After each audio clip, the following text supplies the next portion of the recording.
People form bonds in prison, just like in the military, just like anything else.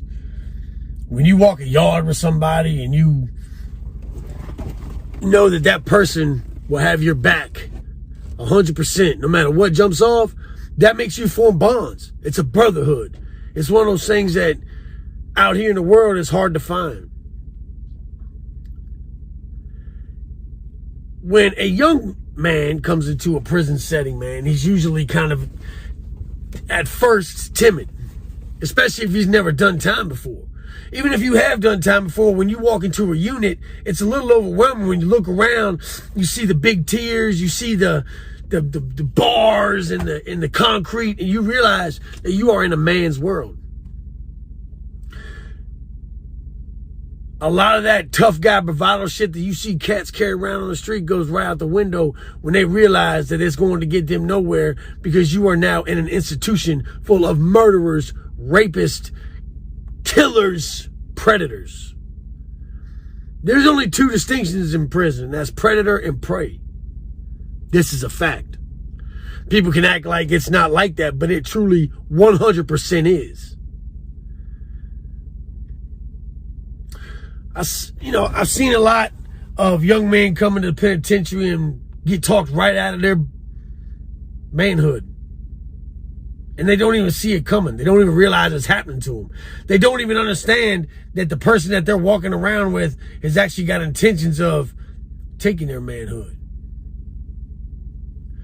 I seen a young man come in, and the dude seemed like a solid cat. He seemed like he would go for his. 20 years old, man. We'll call him Mike. Seems like to be a good name when you don't want to put somebody's name out there. Mike liked to gamble. Mike liked to play the parlays. But Mike was green. He walked around with this dude, we'll call him Scott. Scott was an older head, man. Scott was somebody who had done a lot of time. Throughout the course of a few months, these two formed a bond. They would walk around the yard together. They would play basketball together. They were inseparable, man, like best friends. Every time you see them, they had laughter. Every time you see them, they were kicking it, dapping up. Mike thought he had a homeboy. There came a point in time where they ended up getting in the cell together. Now, a lot of times you can have a homeboy that you kick it with, man. You go to the guards, you go to the administration, you say, hey, look, we want to live together. We have a friendship, and we get along well, and sometimes the administration will let it happen. Not a lot of times, and this is the very reason why. Because they want to avoid predatory behavior. They don't promote homosexuality. They don't want you getting into relationships with people, because there's a lot of people who that's what they want. There'll be a guy who's doing a long sentence. He wants a woman type individual in his cell. Now, it will be a guy who will go to work all day, come home, and that cell will be clean. His laundry will be done, because he has a boy, as we like to call it. That's his woman. That's his property. Nobody else is allowed to touch that boy besides him. Mike didn't think anything like this was going on. Scott got right in the cell. Yeah, man, we're finally in here. Da-da-da-da. And it was cool for a while, man. Right? It was cool. But after a couple months, Mike started getting quiet. Every once in a while, Mike would come out with a black eye or a bruise on his face.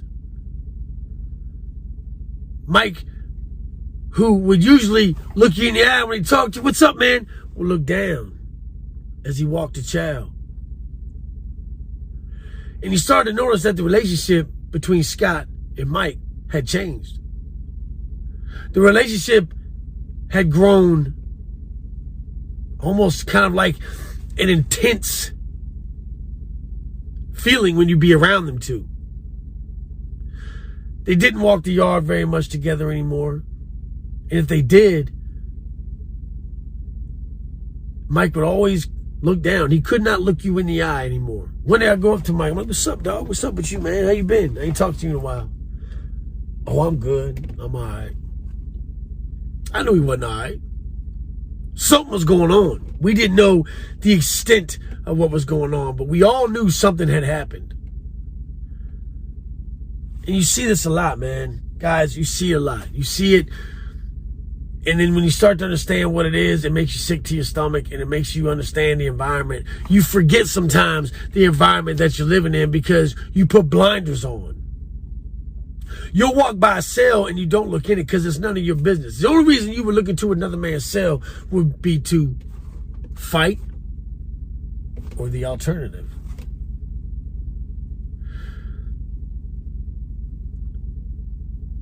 I'm laying there one night, it's probably about 11:30, 12 o'clock at night, and I was reading a book. And when it gets late at night, prison gets very quiet. You can almost hear a pin drop, but you can hear conversations. You can hear people doing things. You can hear people sharpening knives. You'll hear it late at night. And you know what that is. That's something being sharpened. That's a weapon of destruction. That is one of those things that is being designed and made to hurt somebody. I remember hearing, it was like a scuffle, but a light scuffle, almost like two dudes wrestling at first. I heard mumbling. Mike and Scott's cell was like, the tiers are usually set up like a corner. You have one facing out and you have one facing the side, upstairs and downstairs. Mike's cell was towards the corner by the stairwell where the guards couldn't really see. My cell was a few down, so I could hear Mike and Scott talking, kind of mumbling. Then it was scuffling. Then it was more talking. Then it was a louder scuffle. Then it went quiet. About an hour goes by. I hear sobbing, crying, whimpering. But it was muffled, like it was in a pillow or shirt or something had covered them up. But you could hear.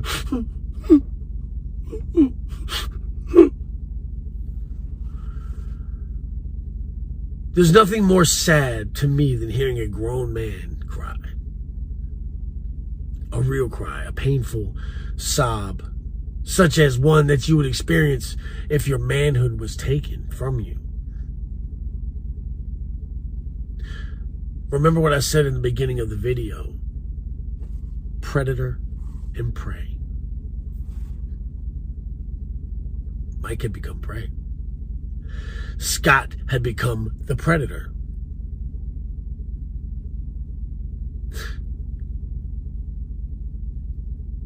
The next morning, we come out for chow, and Mike's face was beaten very badly.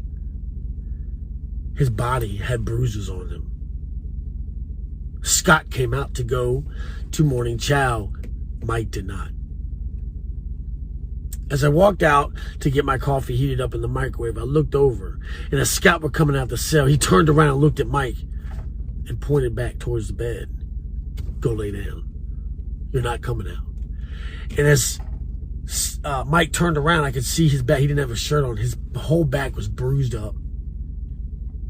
His neck had handprints on it. Scott turned around with a smirk on his face.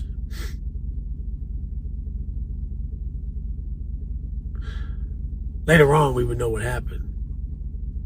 That the night before, Scott had finally made his move. Mike resisted a bit, the best he could, but he was young, weaker, not as strong as Scott.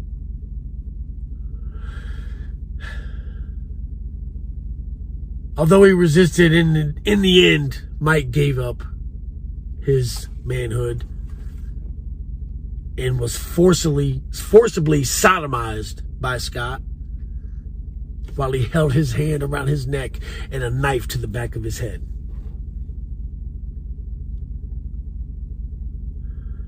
This went on for quite a while. It went on for months.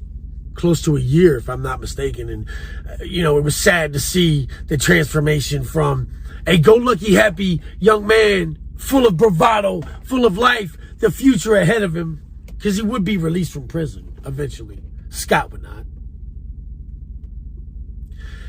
Scott had a life sentence, pretty much, would not be going home, and this was his deal. He would take young dudes, play him for a fool, play him like he was their brother, like he was their homeboy, like we're best friends. But in the end, he was a predator and would continuously, over the course of these months, rape and sodomize this young man to the point where he had no more hope. His only hope was to just try to make it to where it was bearable, tolerable till he got home, till he could be released. Eventually, though, he couldn't bear it. He went to the administration, tried to check in. Administration told him no, he wasn't going to check in. There was no reason for him to check in. He told me he feared for his life. They told him, no, you don't.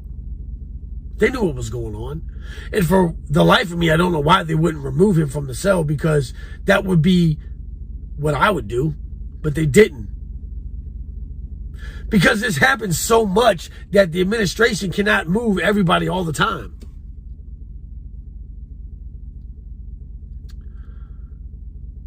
Well, Mike decided he wasn't going to bear and tolerate this shit any longer. And one night, we're laying there and watching TV, kicking it with my celly, and we hear the scuffle. And when you hear somebody fighting in a cell, it sounds like they're throwing furniture around. That's what it sounds like. And they're hitting every wall in there. The scuffle lasted for a few minutes or whatever, and then you heard that familiar sound again.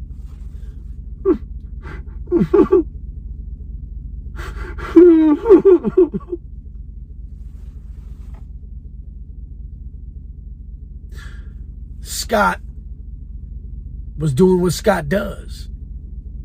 Mike wasn't going to take it any longer, and he stabbed Scott numerous times over and over.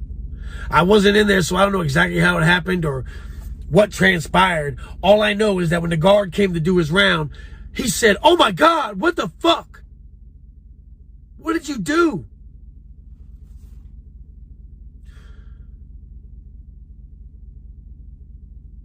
Called the code. In comes an SRT team, shielded up, masked up. They pop. Get on the floor. Put your hands behind your head. Turn around and face the window. As they rushed into the cell, you could hear, it sounded like they were walking through puddles of water.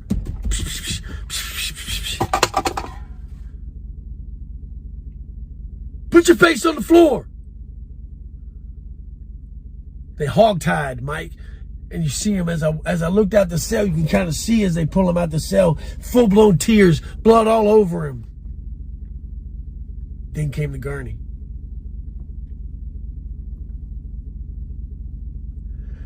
Before they take a body out of a cell, what they do is they bring an investigator. They take the pictures of everything. So the investigators come in, they're taking pictures, then they take the body out with the sheet over so we can't see it, and they walk the body out. Next you know, in come the inmates in their full-on biohazard suits, and they're cleaning up the cell. We're on lockdown for the next 3 days while they do their investigation.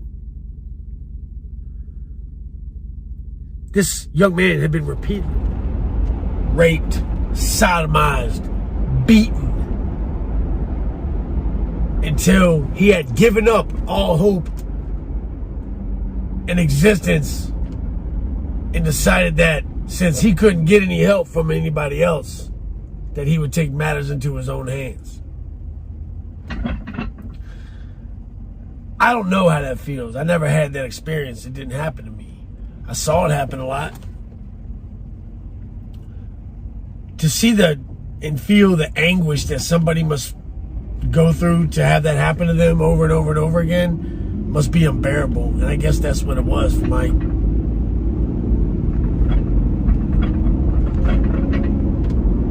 I don't know what kind of advice I can give other than if you're in that situation, You gotta know who your friends are, man, because sometimes your best friends will turn out to be your worst enemy. Just like out here.